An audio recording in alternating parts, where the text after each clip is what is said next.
Can you see me now? I can. You might need to angle it down just a hair, but you're Okay. fine. And I joined You're a early live guy. to make sure this technology would work, but I also want to get a notepad, so I'll be right back 1 minute, okay? Well, I'm recording this, and you can have a copy of the recording. How about that? Okay, that sounds good.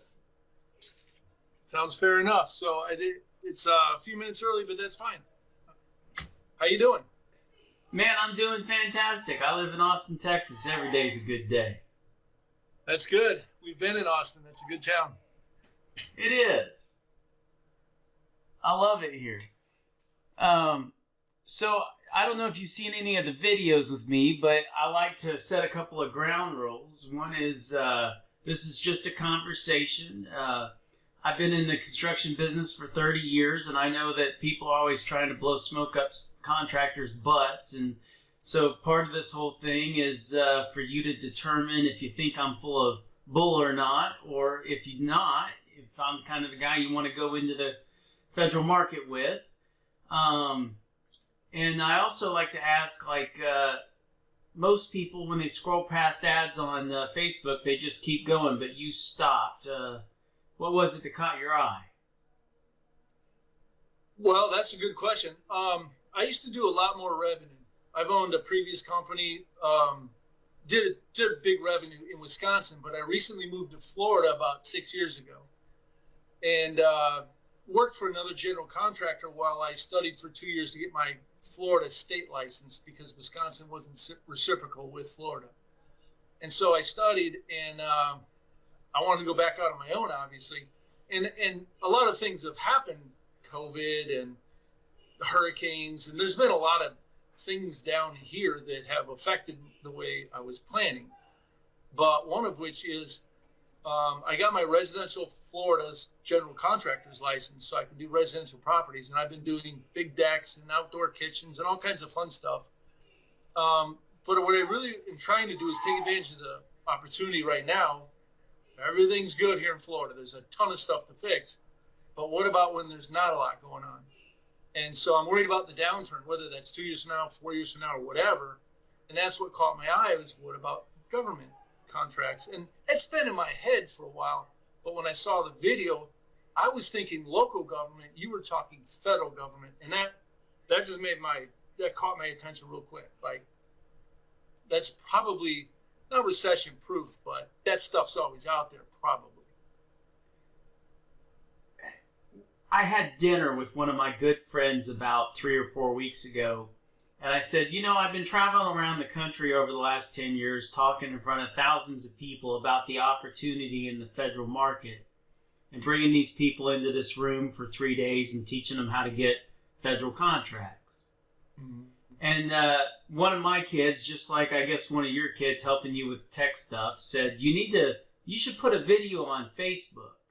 And I went, why in the world would I want to put a video on Facebook? It didn't make sense to me at the time. But then I'm having dinner, so I'm telling my friend at dinner that I put this video on Facebook, and now all of a sudden I'm having conversations with people. And he says, Sean, you need to change the title to your video to How to Make Your Business Recession-Proof. And I looked at him and I said, that's the craziest, dumbest idea I've ever heard out of your mouth. I said, if I put a title on my video that says recession-proof, nobody would ever click on that, because that's the dumbest thing ever to advertise how to make your business recession-proof. Everybody would say that, right? But the fact of the matter is, did you see my video on the economy? I didn't. I only watched a couple. I just saw your 2 nights ago is when I first saw the company for the first time. And so I've looked into like less than 2 hours worth of videos. Just a couple. All right. Well, let's talk about the economy.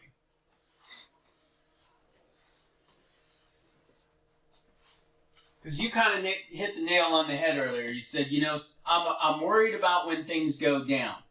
Because you're not worried about when things are going up. Right. And the thing about it, when things are going up, you don't necessarily know that it's happening. You get a side effect of it. And that side effect is your phone starts ringing more. Hey, we need a bid on this. Hey, we want you to do this. Hey, and when you get too many of those phone calls, what do you do with your price? Yeah, exactly. It goes up. Okay?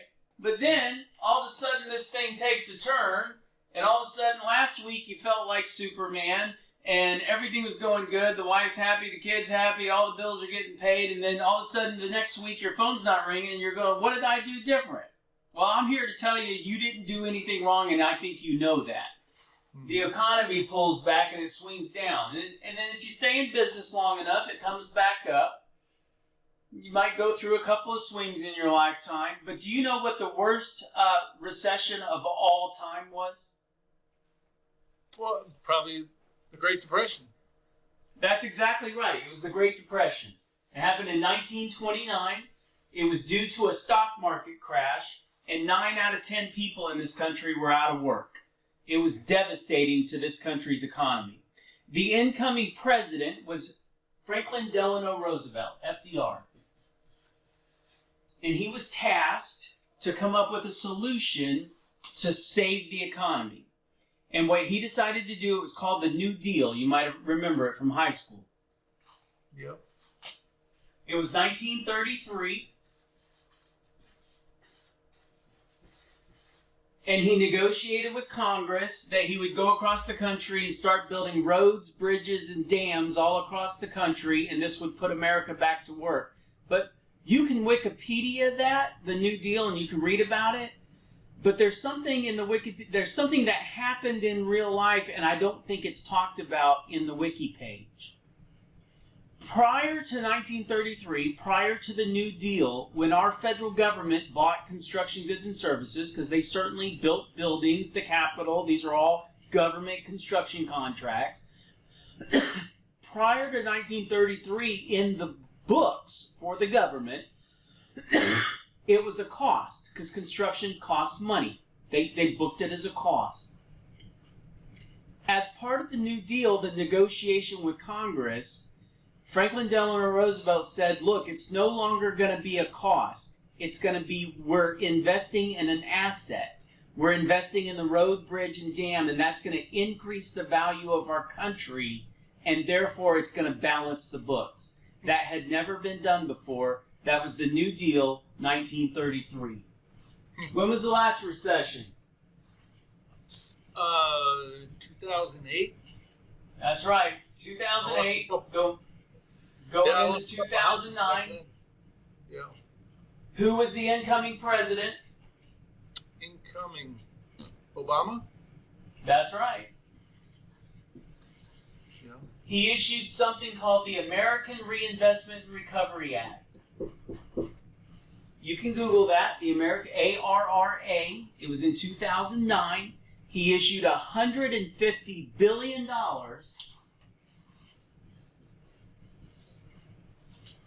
to build infrastructure into the federal government construction market, okay? Now, in my video that you did see, how many registered federal contractors are there? 25,000. 25,000, okay? Yeah. And what I'm telling you is that I was there in 2009 and I saw Obama issue the American Reinvestment and Recovery Act, $150 billion. There were not enough federal contractors to eat that amount of work. 25,000 contractors cannot do $150 billion worth of work. That's impossible. But Obama was on the right track. He was doing the same thing that FDR did. Issue a bunch of federal contracts, put Americans back to work, okay? He just made a mistake. Not enough federal contractors. 47 billion of that 150 billion didn't get spent, didn't go into the recovery effort because it was too much meat on the bone, couldn't be absorbed by 25,000 registered federal contractors. If you watch my video in 2010, my dad and I came into the picture trying to solve this problem. Hey, we'll create more federal contractors so that the next time this happens, there'll be enough to eat the meat on the bone. Flash forward 13 years later, are we in a recession? Well, that's what I'm hearing, yes. My Who's phone's the not president? ringing, but I'm hearing that. Who's Biden. the president? Biden. Biden. Okay, you can say all you want about Slow Joe, but what did he just approve? Yeah, you approved a lot. I forget what it's called. It's called the Infrastructure Act. It's an act of Congress. Same thing as the American Reinvestment and Recovery Act. Trillions of dollars he's putting into the federal market. Okay? And what I'm here to tell you is that there are contractors in this country that are smarter than you, but I'm going to say you're pretty smart figuring out where I'm going with this.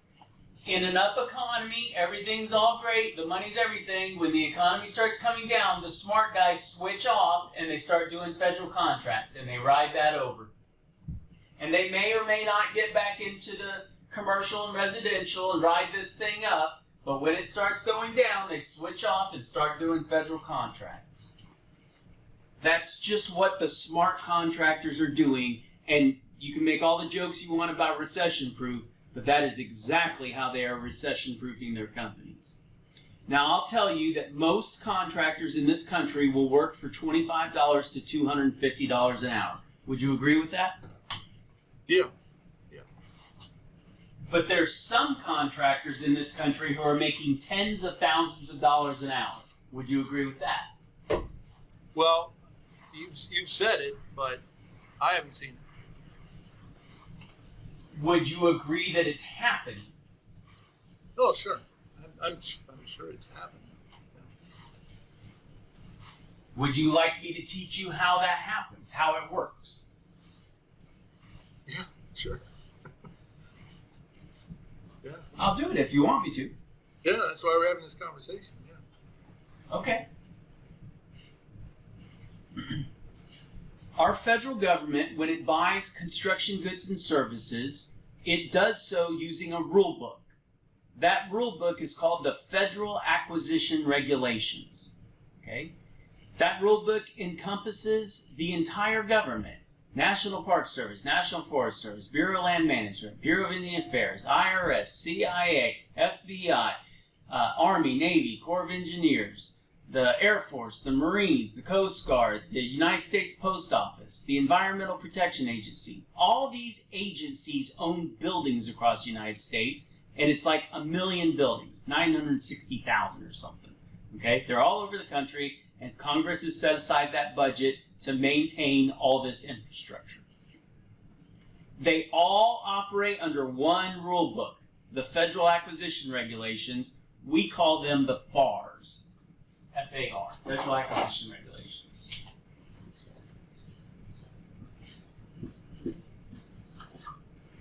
That's a big rule book. It's got thousands of federal acquisition regulations. All our procurement officers have to abide by the Federal Acquisition Regulations. You and I are going to talk about one specific Federal Acquisition Regulation. Federal Acquisition Regulation FAR 13.004A. And I don't know if you're a tech guy or not, but I need you to Google that. Whether it's on your phone or another device or something, I want you to Google FAR 13.004A.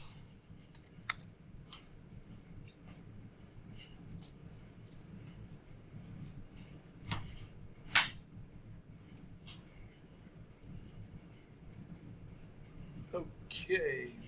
Yes. Found it? Okay. The first thing I want, look, you're a smart guy and you're going to want to get ahead of me, and I'm going to ask you not to do that.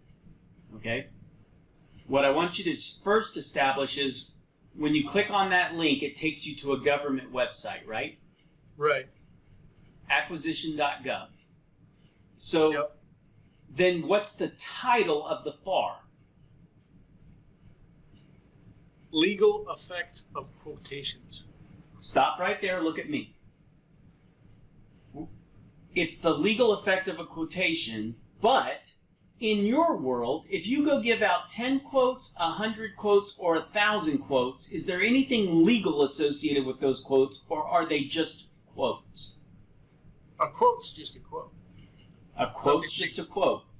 Yeah. But on the first thing we read, the title of a quote associated with the Federal Acquisition Regulation says legal. So that's different, right? Yeah. Okay. Now read the first sentence to me out loud and stop at the period. A quotation is not an offer and consequently cannot be accepted by the government to form a binding contract. Now look at me. If you call me up, it's Patrick, right? Rick. Rick. Okay, I'm Yep. sorry. Maybe I was talking to Patrick earlier. Rick. If you call me up and you say, hey, Sean, I want you to bid this job, and I bid it and I sign it and I hand it to you and you sign it, what do we now have? A contract. A contract.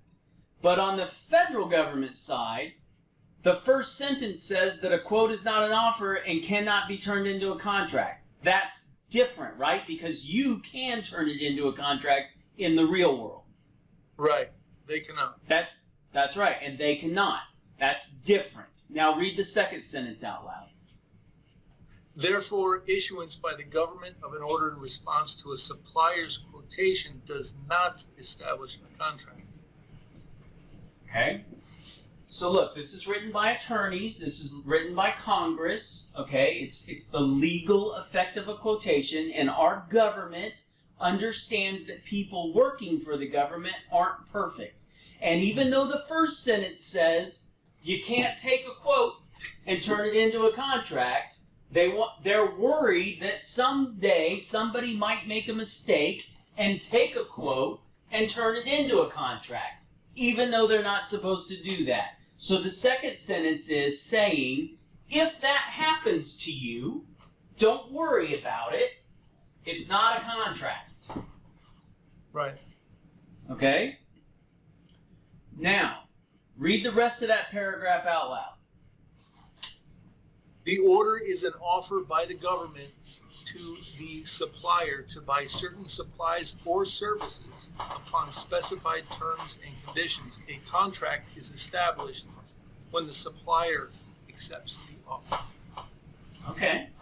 So let's talk about that. That's legalese, right? Doesn't make sense to common everyday people, but I'm going to explain to you what that means in the real world. We'll just use an example. The National Park Service needs a 200 square foot tiny house, just a little tiny house. They want to put it at the National Park Service to put their park rangers in over the winter. Okay? So here comes Sean, the national federal contractor, come in. I go, I'm going to bid that for $100,000. So I turn my bid into the government. They can't turn that bid into a contract. But if you go down there, it says they have to offer it back. What that looks like is they say, hey, we got your bid for $100,000. Would you please do this job? That's what that looks like in the real world. You get a phone call, and they say, hey, we want you to do this. And they're offering it back. When they do that, you have 4 options. 4. Number 1, you can accept. Number 2, you can withdraw. I'm sorry, too busy right now. Number 3, you can negotiate. Holy shit, maybe I bid that thing too low. Number 4, you can stall for more time. Now look, if you're the government and you need this 200 square foot tiny house built and Sean bids it for $100,000 and they know they have to offer it back, of these 4 options, what are they trying to get me to do? They're trying to get you to accept. That's right, because once I accept it, it becomes a binding contract per the Federal Acquisition Regulation. Okay? That's what they want me to do, and I'm here to tell you that I don't do that. What I do is I stall. I say, I'm sorry, I wasn't expecting your call. Can I call you back in 24 to 48 hours? Get them right off the phone. Okay? Now I'm calling the Ricks of the world. And this is what that phone call sounds like. Hey Rick, my name's Sean. I'm a national federal contractor. I do everything from wind tunnels, water treatment plants to kitchen renovations. I'm calling you today because down there in Central Florida, the National Park Service needs a little 200 square foot tiny house built. I'm going to send you over the plans and specifications. When you get them, pick up the phone and call me. I'm already familiar with the job, and I'll walk you through it step by step. So now I send you over the plans and specs, you pick up the phone and call me, and then I say things like, hey, Rick, I'm not asking you to bid every 2x4, every shingle, every electrical outlet. What I'm asking you for is Just tell me off the cuff a number that if I called you up 90 days from today and said, hey man, we got the job, that we'd be close enough to negotiate something that makes sense for both of us. What would that number be? Do you see I'm taking that pressure right off of you to just give me a number? Yeah, that would be a time suck otherwise. So, yeah. That's right. Right. That's right. And you're talking to somebody who's been doing this for 30 years, and I know the value of your time.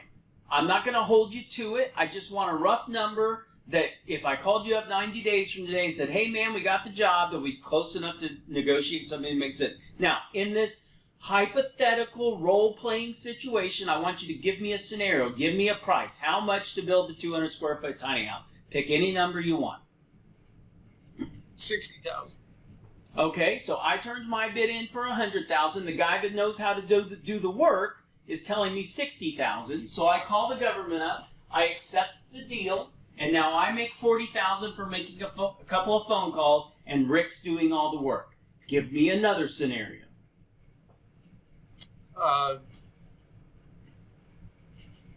100,000. Okay, I turned my bid in for 100. This guy's telling me it'll cost $100,000 to do. I call the government up and I enter into negotiations. Suppose I need to change my bid to 140,000. What happens then? I enter into negotiations. Give me another scenario. 130,000. Oh shit! I bid this thing for 130. I bid it for 100,000. This guy's telling me 130,000. Maybe I just withdraw this one. I was a little too far off, so I'm just going to withdraw my bid. I call the government up and say, hey, I withdraw my bid. Go to the next guy, and I'll catch you on the next one. Give me another scenario. I guess I would go to timing. Do you want it done next week, next month, or by the end of the year? We're not talking time. Time is insignificant. I'm talking dollars. Dollars. What I'm trying to get you to do, what I'm trying to get you to do is tell me the range that it could happen that doesn't fall within these. In other words, if he tells me 50,000, I accept and I make 50,000. If he tells me 200,000, I withdraw. I fucked it up. We'll move on to the next one. Am I at any risk for the bid that I turned in? No. No. They can't take my bid and turn it into a contract. Right. And when they offer it back to me, one of my options is that I can withdraw every bid that I ever turned in. Am I at any risk for any of the bids that I turned in on federal contracts? No risk. Good point. What you just experienced was 10 or 15 minutes of training from a 3-day workshop. 27 hours of training that we performed on the other side of that whiteboard. And it's all the training is just like that. It's eye-opening. It's, whoa, I had no idea that's the way that worked. Okay? And for 10 years, on the other side of that wall, we taught guys in this class. We traveled all around the country, brought them in, and trained them how to be successful federal contractors. Okay? Then, towards the end of it, and by the end of it, what I mean is the live workshops, the pandemic happened. Yeah. I started recording the workshops, not because I knew the pandemic was coming. I started recording them because I thought it was cool that people were coming down here and learning from us. So I invested a couple $1,000s, bought some really cool cameras and set them up in the room and just let them run while we were teaching. Okay. Then the pandemic hits and I can't bring people in the room anymore. So I'm like, well, okay, I've got these recordings. I'll put them up on the internet. Would you like to see what that actually looks like? Right now, yeah. Sure. Here. Yeah. This is a little bit of day one of the workshop. Put the BIG over the opportunities. Big problems equal big opportunities.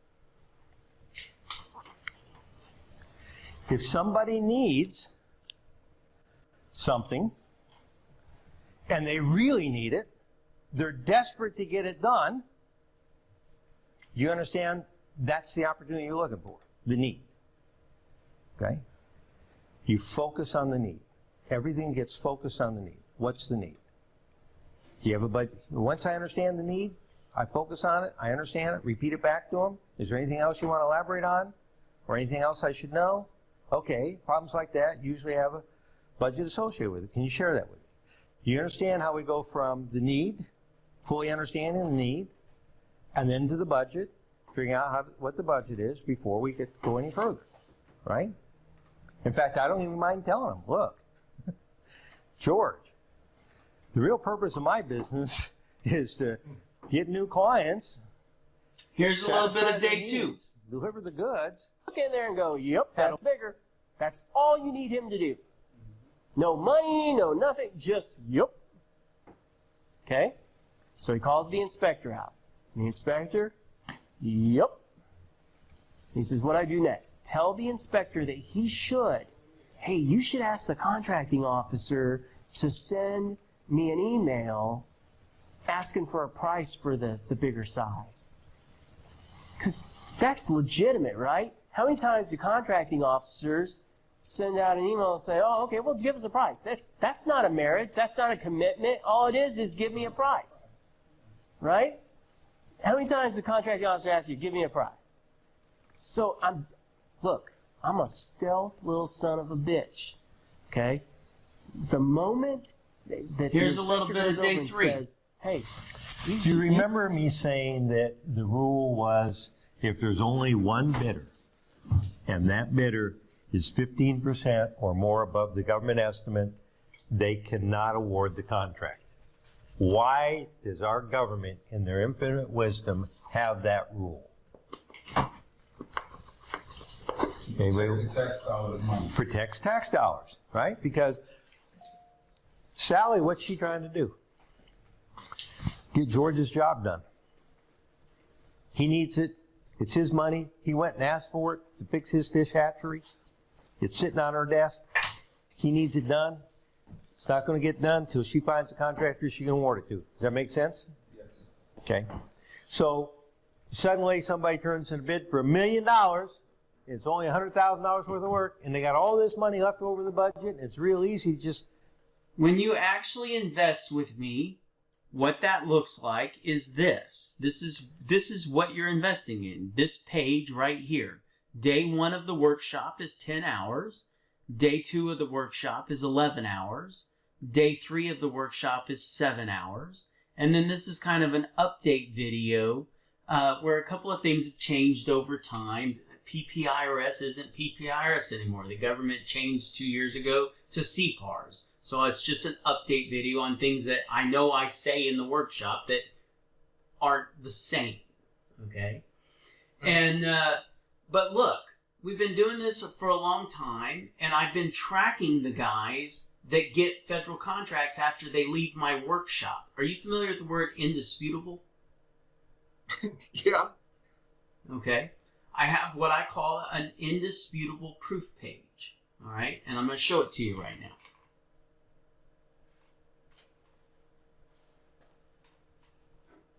When people were in the room at the end of the 3-day workshop, I recorded a testimonial video. We interviewed them. Hey, what'd you think of the last 3 days? Well, they say amazing things. I'll leave it to you. You can go to this page and you can hit play on this video. And he says, oh my God, you guys are awesome. But how do I know he actually got federal contracts after he left? Well, his company name is AMG. What's it say on his shirt? AMG.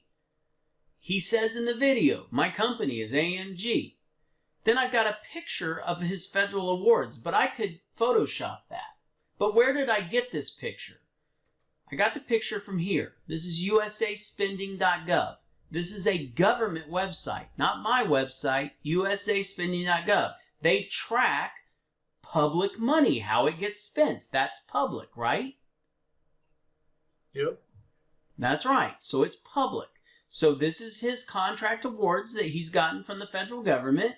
And when did he start getting them? 2014. Well, in the video, he says it's 2014, okay? So you know automatically that he didn't get contracts prior to our workshop. He got contracts after the workshop. Every single one of these guys, it's the same thing. You play the video. He says, I'm Andy of NBT. I say he's got 7 million here, but this was when I took the picture. Okay? Things change from when I took the picture. It says 7.6 million here. In my picture, it shows 7 million. What does that mean? It means he's gotten $600,000 in more contracts since I took the picture. When did he start getting federal contracts? 2016. What does he say in the video?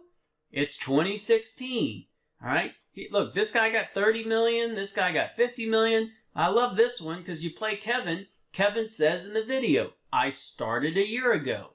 In the last year, he got 1.6 million in contracts. How do I know?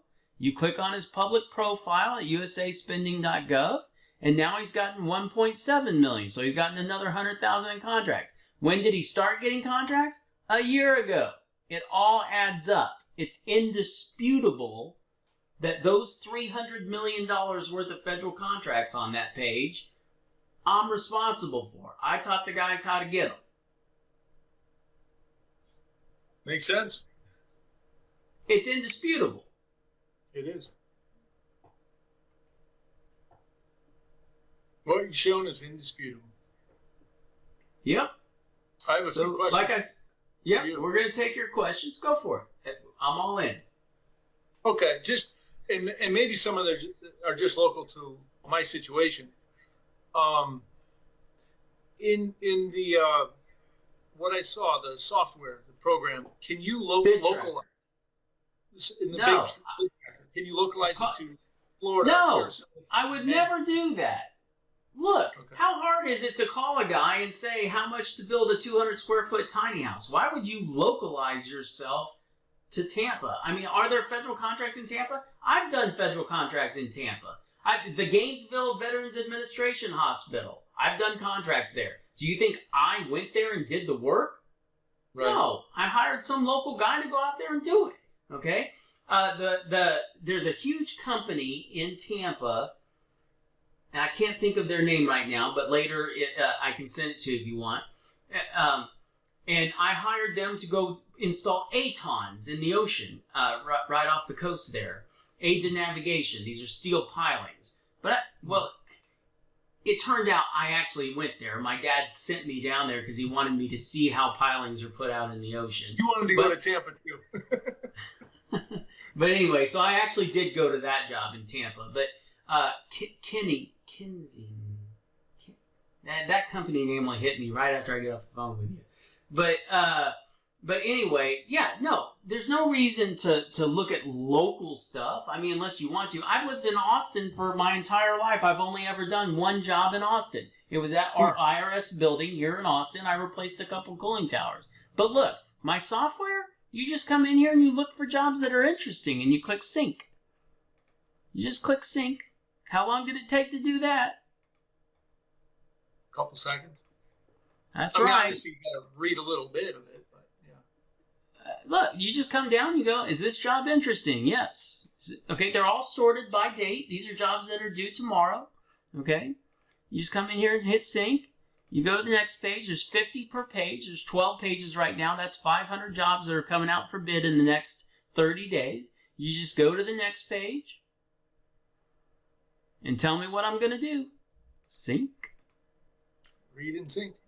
Read and sync. Read and sync. How hard is this? Okay. Now, once you sync these jobs, what do you think's happening in the background?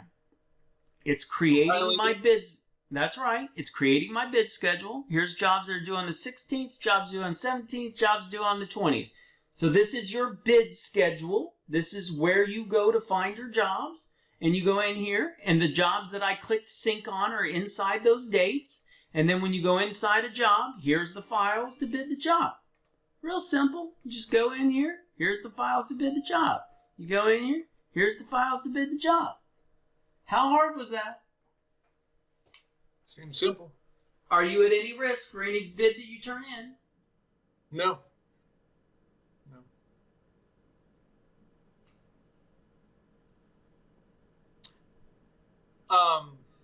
Another question. Of the total amount of government work federal government work that's out there, and I don't expect you to know about Florida state contracting laws or regulations or any of that.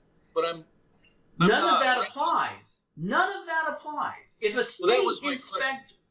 state inspector from Florida came, first of all, they can't get on federal property. Second of all, they got no jurisdiction. It's federal property. So my residential contractor's license at the moment, because I don't have my commercials, doesn't apply. I have done hundreds of millions of dollars of federal contracts. I have never had a license other than a driver's license. All that state license bullshit that you had to go through and all that stuff does not exist. You just have to be SAM registered. That's it. That's it. And what is my risk of not? What is my risk of not becoming SAM registered with help? My wife has been doing it for over 10 years. She has never failed, not one time, ever. That's a pretty good record. Okay. Interesting. I had no idea that was the case.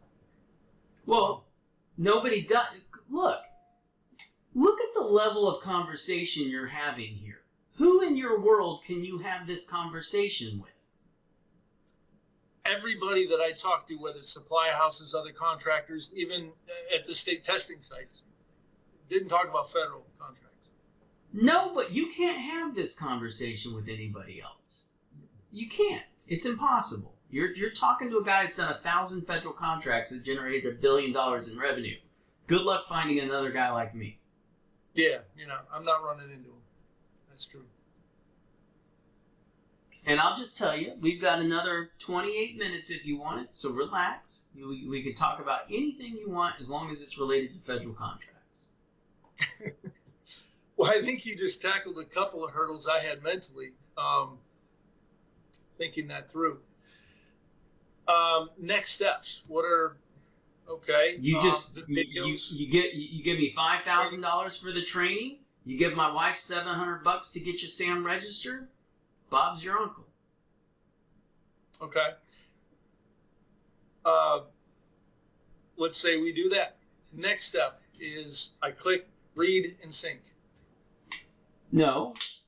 So this is the checkout page. It looks like this. You go down here, you scroll down, you click this button to add my wife's SAM registration. You invest the $5,000. When you click this button right here, it redirects you to this page. And that's the training. Right. Okay? The bid tracker is part of my membership program. You got to understand a couple of things. Hold on. Number one, I invested $250,000 to build that. Okay? That was expensive. Number two, I have 2 guys full-time working on that. It cost me $25,000 a month to maintain bid tracker. Okay? Sure. So I distribute those costs across my members. Only people who have been through my training and are in my membership program get access to bid tracker. That's it. Okay? In addition to bid tracker for that $600 a month, you get 24/7 phone access to me. Because as you can probably tell, people don't call me to ask about the weather in Austin, Texas. They call me with questions about federal contracts. And I tell people that you can't have a problem on a federal contract that I haven't already had and come up with a brilliant solution to. That is 100% guaranteed. Okay? The other thing beyond access to me that you get is all my paperwork, all my tools, templates, technology, pay applications, subcontract agreements, safety plans, CQC plans, all the paperwork, submittal forms, daily reports, everything that you would ever need paperwork-wise on a federal contract. I have that. It's curated, and you can use it as templates for your stuff. Okay? So that's part of my membership. There's value to that. There's value to that. Yes, there is. Okay? Look, it doesn't say GC idiots here. I take guys like you and I launch you in to be successful in the federal market. That's what I do.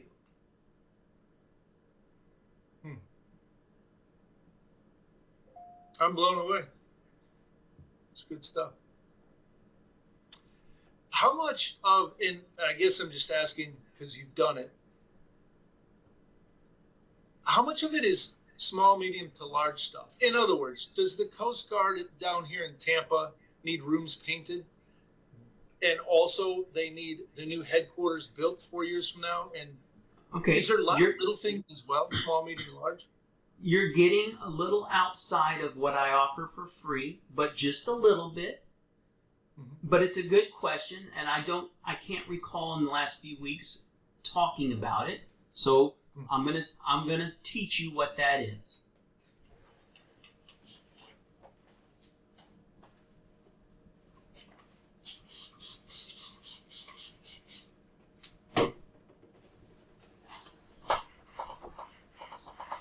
The topic of what we're about to talk about, my dad and I, we call it building out your circle of influence. Okay? That's the topic of what I'm about to teach you. Okay. Building out your circle of influence. If you go into my bid tracker system and you track every single job for a year and the dollar amount that it went for, and you add that up, it comes out to about $100 billion a year in federal contracts that you can find in my bid tracker system. But in the video, I said the government's issuing $270 billion a year, didn't I? I believe, sure. Yeah. Remember I said $270 billion a year is the budget, that there's about 270 business days in a year when you take the weekends out and the holidays. And I said that the government's doing $1 billion or trying to sell off or get $1 billion worth of work a day. Remember I said that? Yeah. But now I just told you that my bid tracker system covers all the construction jobs all across the United States, but if you add it all up, it only adds up to about $100 billion. There's a big difference between this number and this number, isn't there? Right. So the question is, if what I'm telling you is true, that they're spending $270 billion a year, but only $100 billion is in my bid tracker report, where's the other $170 billion? Where is it? It's either already done or... No, I'm about to tell you where it's at. Okay. You talked about a local Coast Guard station. And in Florida, you guys have some big problems down there, weather-related, don't you? All right. You could get a hurricane come in, you could get a tornado come in, and all of a sudden this little Coast Guard Loran station down the street from you, it gets walloped, man. And now, what, they got to wait 6 months to put this out for public bid on sam.gov and show up in Sean's bid tracker report and go through this whole process? Does that sound efficient? No. No, it does not. All of those local, whether it's a base, Coast Guard base, whether it's an IRS building, whether it's a United States Post Office, okay, all of those local buildings themselves have budgets for problems, everyday problems. Mm-hmm. Those everyday problems, we'll just call them everyday problems, okay, that's where this $170 billion is.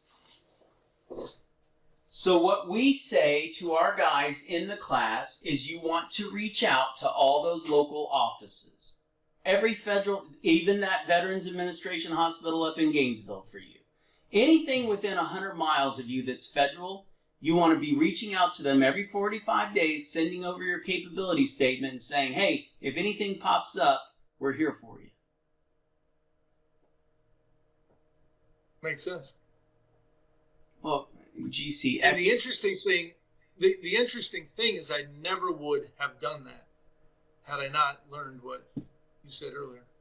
Well, this is something we teach in the workshop. Remember I said that the 10 minutes of training here is from 30 hours of training? Yeah. Okay, I can't give you all of that for free, but now I've given you 2 parts of it for free.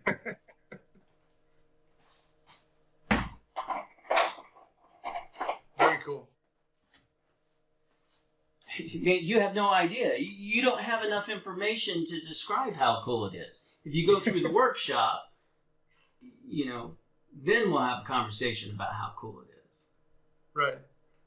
And I've spent weekends in real estate over the decades and other things. I've spent way more time and probably. And here's what I'll tell you, Rick. If any of that shit worked, you and I wouldn't be on the phone right now. That is correct. That is correct. Yeah. But this has been different and very interesting for me. Yeah. Well, look, I said at the beginning of this thing, at the end of this thing, there's not going to be a buy now. You're not going to get a phone call from me tomorrow saying, hey, dude, we talked on the phone. Now give me $5,000. Don't worry about me. I'm going to be eating steak dinner tonight. Okay? I've already made my mark, but I enjoy these phone calls. I didn't qualify you at the beginning of the call and say, hey, at the end of this thing, I'm going to ask you for $5,000. And if you don't have $5,000, I'm not even going to talk to you. I didn't qualify you. This is just a conversation between two guys in the construction industry. And that's all this is. You have to decide two things. One is this guy full of shit. And number two is, if he's not, am I the guy you want to go into the market with? Yeah. That's all you have to decide. How many guys have you taught over the years? And I'm just wondering, is the 25,000 because guys pass away and things happen to them still about right? Or is there 35,000 or 50,000 or triple that? The current number today, somebody asked that question 3 weeks ago, and if you want me to send it to you, I will. The current number is about 22,800, something like that. Okay. Not much has changed. Not much Same has changed. overwhelming stat. Yep. Very cool. Yeah. In fact, I got with my tech guy because I was going into sam.gov trying to find the number, and I couldn't find the number. And it used to be real easy to find. So I got with my tech guy, and I'm like, dude, find this number. Like I'm an evidence-based business. If someone asks me a direct question, I want to have the direct answer. And this guy's telling me, tell me the exact number. And he told me, he says, I don't care if it's 22,000 or 35,000. I just want to see if what you're saying is generally true. It took me 12 hours, but we got it. It's 22,800. That's funny. That's kind of like my day. Seeking answers can take more time than it's worth sometimes. Yeah, but I was determined. I wanted to know. If I'm lying to people, I need to know that. That's true. All right, so I think my answers. I've got my answers I was looking for. Okay, man. You'll get a text and an email. You'll get more marketing than you can ever believe. You'll get 10,000 emails a day probably from me until you either unsubscribe or buy my shit. That sounds fair enough. Okay? That sounds fair enough. Thank you, sir, for your time. You bet, Rick. I'm here for you if you need me. All right. Have a great night. We invested for